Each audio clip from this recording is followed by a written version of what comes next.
Downing Street insisted Mrs. May stuck by her previous statements that Britain would not pay for market access, although it would consider ongoing contributions to the EU to take part in specific policies and programs.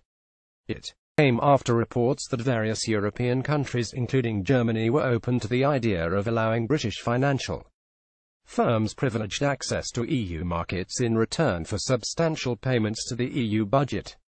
If Britain wants to trade budget contributions for access to the single market for the city, there will be many takers, said one European diplomat. Asked by reporters about the idea, Mr. Hammond seemed not to rule out the possibility, saying, "We will talk about all of these things. We will not be paying for market access." The government's position as set out by the PM is unchanged, a No. 10 Downing Street spokesman last night. Whitehall sources explained that he was answering what he thought was a more general question, not responding to the specific point, and they played down the notion that No. 10 had slapped him down. But the controversy underlined the history of tension between the PM and the Chancellor over Brexit policy. A No. 10 Downing Street spokesman made clear, "We will not be paying for market access." The government's position as set out by the PM is unchanged. Theresa May stuck by her previous statements that Britain would not pay for market access in developing our future partnership. "We will want to continue working together to promote the long-term economic development of our continent. This will include continuing to take part in specific policies and programs where that is in our joint interest, making an ongoing contribution to cover our fair share of the costs involved." Mrs. May had made those points in two major speeches last year that Britain would not be paying for market access. He stressed, "That position has not changed. We will not be paying for market access." The PM has set that out a number of times.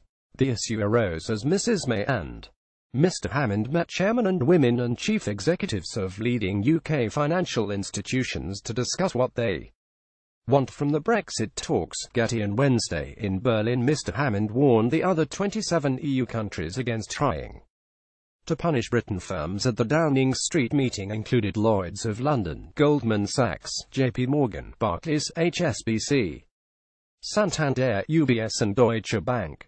Brexit Secretary David Davis was in Munich for private meetings with business leaders and officials, also in pursuit of support for good trade terms after Brexit. On Wednesday in Berlin, Mr.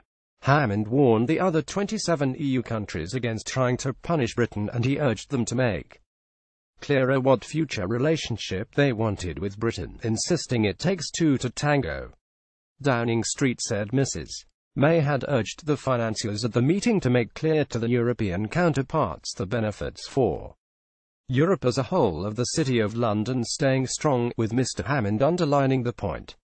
The PM stressed her intention of agreeing with the EU by the end of March on an implementation period to smooth changes after next year's formal Brexit, said a spokesman. Brexit Secretary David Davis was in Munich for private meetings with business leaders and officials. The Chancellor emphasized the need to make the interests of consumers and taxpayers central to the future regulatory relationship between the UK and EU. The business leaders were united in emphasizing the need for as much certainty as possible.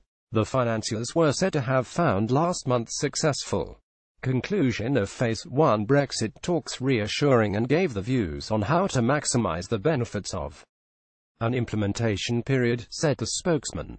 The Chancellor said that the UK's financial service sector was an enabler of the real economy across Europe, and that any moves to undermine it risked undermining Europe's economies.